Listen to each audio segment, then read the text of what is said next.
On October 23, 2025, South Korea stunned the world by halting all trade with the United States. The announcement sent shockwaves through global markets and left both citizens and businesses scrambling to understand the full impact of this unprecedented move. This bold move, a direct response to crippling U.S. tariffs, is Seoul's way of demanding change from Washington. For months, South Korean exporters had struggled under the weight of new restrictions, watching profits shrink and jobs disappear. President Lee Jae-myung's administration called it a temporary but necessary protest, not a permanent break.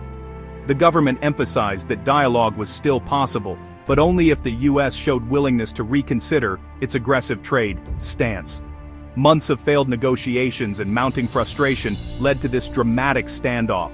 Behind closed doors, diplomats and trade officials had tried to find common ground, but every round of talks ended in disappointment. South Korea, home to giants like Samsung and Hyundai, is flexing its economic muscle, signaling it won't accept terms that threaten its prosperity.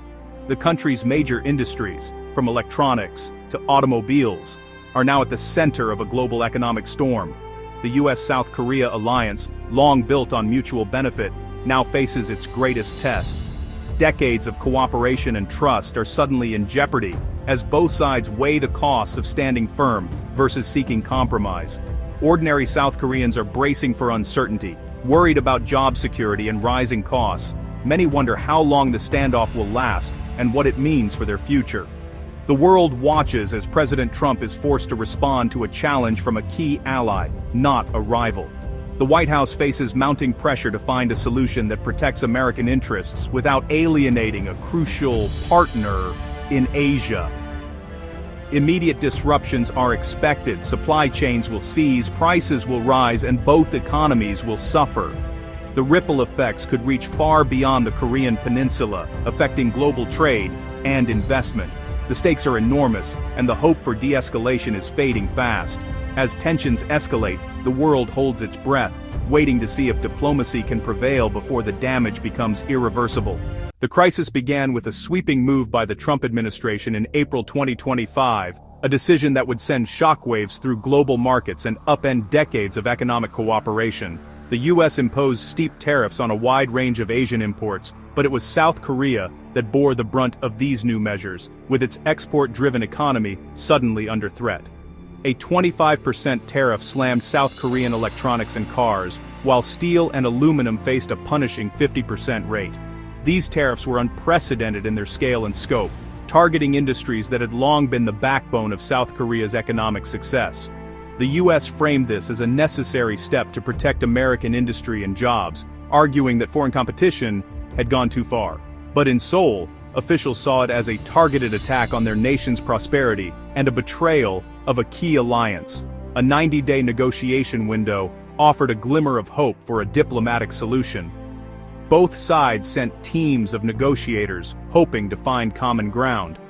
But as the days ticked by, deadlines came and went with no breakthrough, and frustration mounted on both sides. The U.S. set an August 1st Liberation Day deadline, a date loaded with historical significance for Koreans.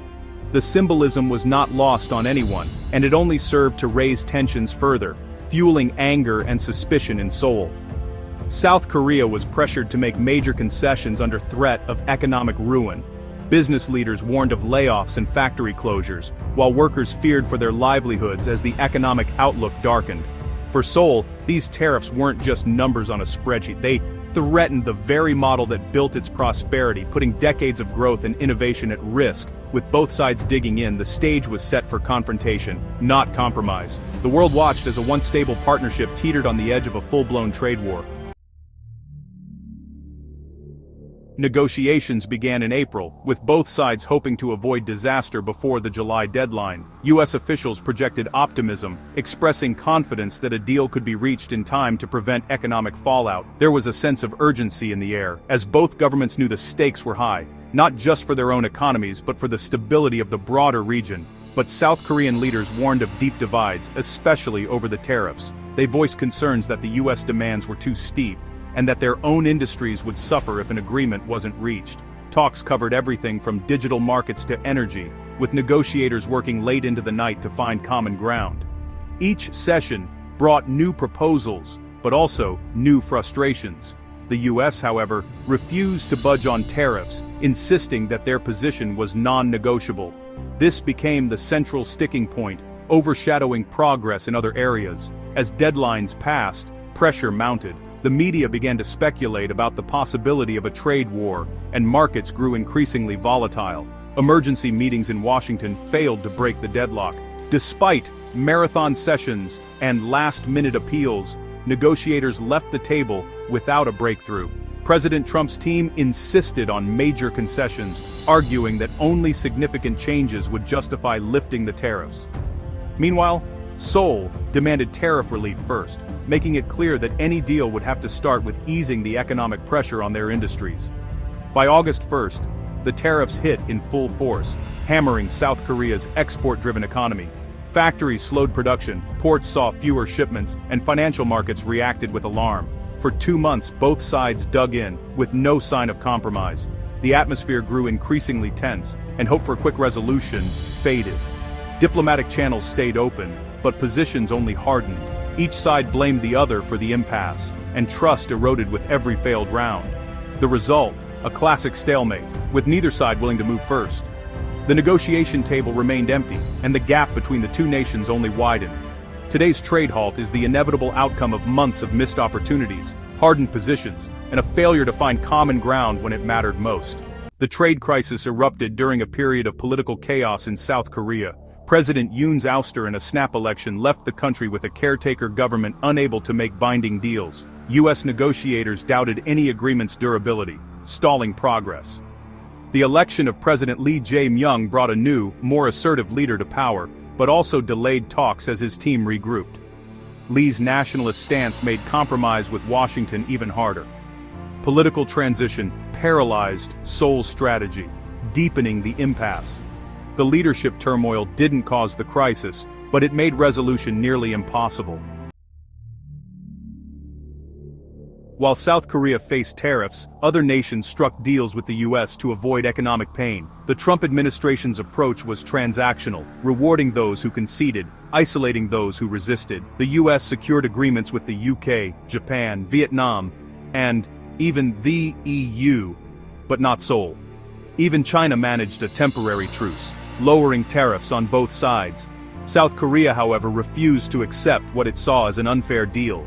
This left Seoul isolated, under pressure, and determined not to capitulate. The patchwork of US trade deals highlights the unpredictability of American policy. South Korea's stand now looks both lonely and risky.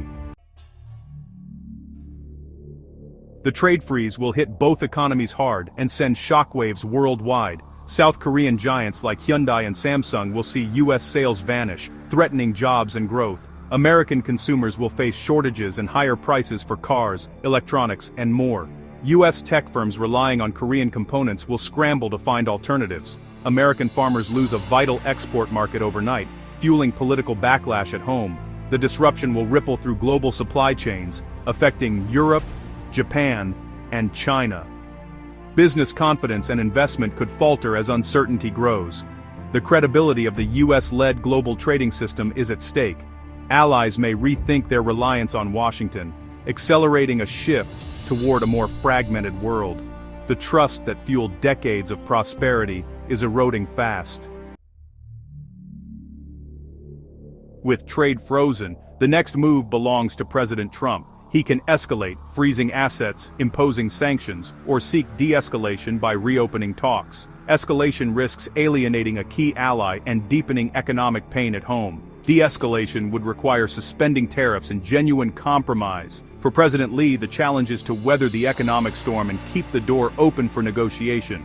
Both sides face mounting pressure as costs rise and public patience wears thin. A phased deal, rolling back tariffs in exchange for market openings, could offer a way out. The world is watching. The future of the US-South Korea alliance and global stability hangs in the balance.